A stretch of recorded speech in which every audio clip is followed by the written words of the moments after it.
Assalamualaikum, kembali lagi di channel ini. Sekarang saya akan membahas tentang pemain keturunan. Banyak sekali yang kontra terhadap pemain keturunan, bahkan ada beberapa orang yang bilang kalau timnas Indonesia sekarang diisi oleh wajah-wajah asing. Ya kalau menurut saya itu sangat rasis sekali. Kata-kata seperti itu tidak boleh diucapkan, dan ya pokoknya kalau nggak suka ya nggak usah nonton timnas Indonesia, hanya itu aja. Mereka semua itu sangat berhak membela timnas Indonesia asalkan memenuhi syarat dan tidak melanggar aturan dari FIFA dan dari pemerintah. Dan kualitasnya harus di atas pemain lokal. Yaitu kalau pemain sudah memenuhi syarat itu berhak membela timnas Indonesia. Mereka kan keturunan Indonesia, apa salahnya membela timnas Indonesia? Leluhur mereka itu orang Indonesia, orang sini. Kan nggak salah membela timnas Indonesia. Ada 8 pemain keturunan yang dipanggil Sintayong.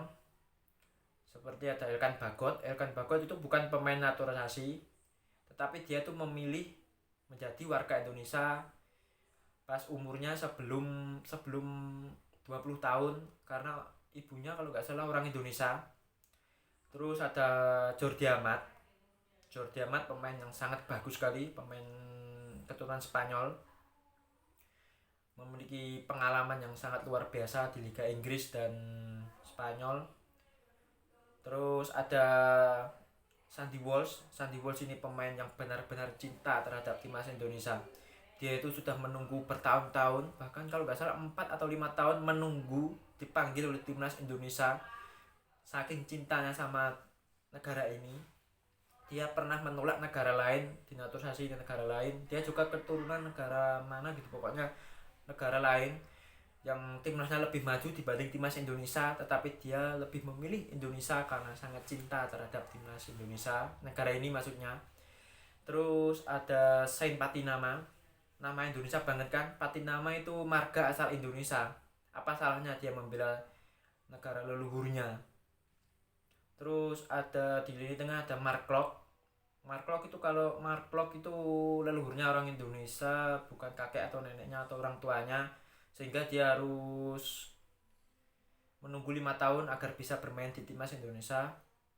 Ya anggap pemain keturunan aja, pokoknya nggak usah rasis, ya anggap orang Indonesia. Pokoknya kalau sudah memiliki paspor Indonesia, KTP Indonesia, sudah nggak usah dianggap wajah-wajah asing, anggap saja orang Indonesia kok. Terus di lini serang ada Lili Pali dan Rafael Struijk. Mereka sangat berhak membela timnas Indonesia, dan kabarnya PSSI akan menambah pemain grade A. Ya kalau menurut saya nggak masalah, yang penting memenuhi syaratnya, itu aja. Banyak yang bilang kalau pelatih timnas Indonesia mematikan bakat lokal. Kalau menurut saya itu bukan mematikan bakat lokal ya Sintayong. Sintayong tetap memanggil pemain lokal kok, tapi pemainnya harus benar-benar memiliki kualitas. Saya pernah lihat di podcastnya siapa lah ya, lupa, kalau Sintayong tuh diwawancarai kenapa memanggil pemain keturunan. Niatnya itu Sintayong tuh mau menggabungkan pemain keturunan terbaik dan pemain lokal terbaik yang dimiliki timnas Indonesia, sehingga bisa membentuk tim yang solid, yang kuat, bisa mengalahkan timnas lain, dan bisa berprestasi. Ya kalau menurut saya itu niat yang sangat bagus sekali dari Sintayong, ingin menguatkan timnas Indonesia, ingin menaikkan level timnas Indonesia. Ya apa salahnya mereka membela, apa maksudnya, pemain keturunan membela timnas Indonesia, kan nggak ada salahnya kan. Banyak yang memfitnah Sintayong tidak mematikan bakat lokal. Kalau mematikan beberapa bakat lokal, kenapa harus manggil Sahrul, kenapa harus manggil Hernando? Kan orang lokal, harusnya pemain keturunan aja kan. Kalau niatnya Sintayong mematikan pemain lokal, kan enggak kan. Niatnya kan ingin menguatkan timnas Indonesia, menaikkan level timnas Indonesia. Siapa yang menyangka dulu Sahrul kan di kelompok umur juga nggak pernah dipanggil kan, tetapi ketika dia dipanggil, Sintayong membuktikan kalau dia itu memiliki kualitas untuk dipanggil oleh timnas Indonesia. Terus banyak kok pemain muda-muda yang bahkan usianya di bawah 20 tahun sudah debut di timnas Indonesia, seperti Arhan, Rizky Ridho, Witan, Dewangga. dan masih banyak lagi itu pemain muda di bawah 20 tahun ya. Marcelino juga, apakah itu yang dinamakan mematikan bakat lokal? Dan ada pemain-pemain lokal yang bermain bagus di liga seperti duo Sayuri juga dipanggil sama Sintayong kalau memiliki kualitas di atas rata-rata. Gak ada salahnya kan, bukan mematikan bakat lokal kan. Banyak orang yang fitnah-fitnah gak jelas itu. Harusnya kalau memang gak suka nonton timnas diisi oleh pemain keturunan, gak usah nonton timnas, mending nonton apa, drakor atau nonton apalah. Semua orang berhak membela timnas Indonesia asalkan memenuhi syarat dan memiliki kualitas. Banyak kok negara lain yang melakukan naturalisasi, ada yang pemain keturunan, ada pemain asing. Di negara tetangga juga ada. Ya Malaysia banyak kok pemain naturalisasi, terus Thailand juga ada beberapa pemain naturalisasi, dan bahkan ada yang bermain di Bali United. Elias Dola itu pemain naturalisasi, tetapi warga Thailand nggak mempermasalahkan kalau ada pemain naturalisasi di timnya, di timnasnya. Nggak seperti di sini yang berlarut-larut panjang sekali. Ya harusnya jangan gitu, mereka itu berhak untuk membela timnas Indonesia. Terus Vietnam sekarang kabarnya sedang mencari pemain naturalisasi. Pelatih timnas Vietnam, Philip Trosier, dia bahkan bilang kalau naturalisasi pemain itu penting, bisa meningkatkan performa timnas. Dan bahkan tuh sekarang dia memantau 20 pemain keturunan Vietnam. Warga Vietnam gak ada yang heboh seperti di sini.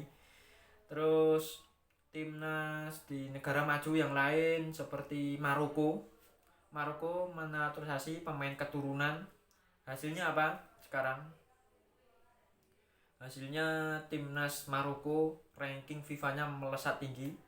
Terus kemarin di Piala Dunia juga mengejutkan dengan masuk di 4 besar Piala Dunia, masuk semifinal. Itu prestasi yang sangat membanggakan.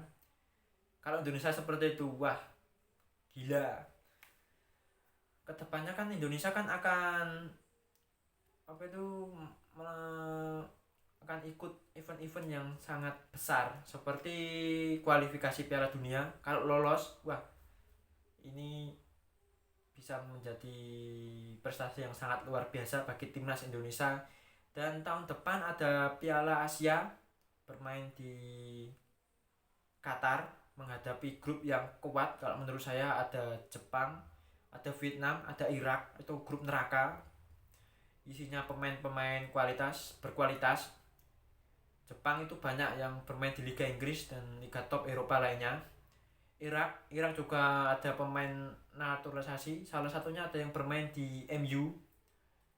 Warga Irak gak ada yang ngamuk-ngamuk tuh, gak ada yang gak jelas. Pokoknya stop rasisme, dan pemain keturunan itu berhak membela timnas Indonesia.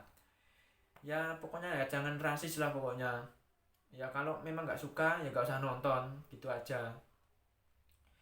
Lebih baik support terhadap timnas Indonesia, doakan supaya timnas Indonesia kedepannya lebih meningkat. Dan PSSI kalau menurut saya bukan anti pemain lokal ya, walaupun menaturalisasi beberapa pemain, tetapi mereka juga memperhatikan bakat-bakat lokal. Bahkan sekarang kabarnya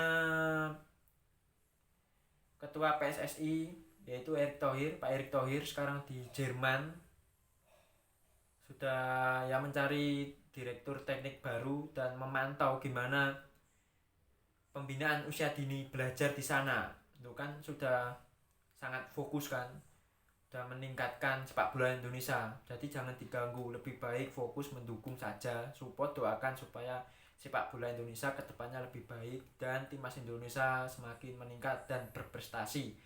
Mudah-mudahan kedepannya timnas Indonesia bisa berprestasi, mudah-mudahan di Piala Dunia kualifikasi Piala Dunia bisa bikin kejutan, dan Piala Asia juga bisa bikin kejutan. Saya akhiri perjumpaan kali ini. Kalau ada salah kata dari saya mohon dimaafkan. Saya akhiri, wassalamualaikum warahmatullahi wabarakatuh.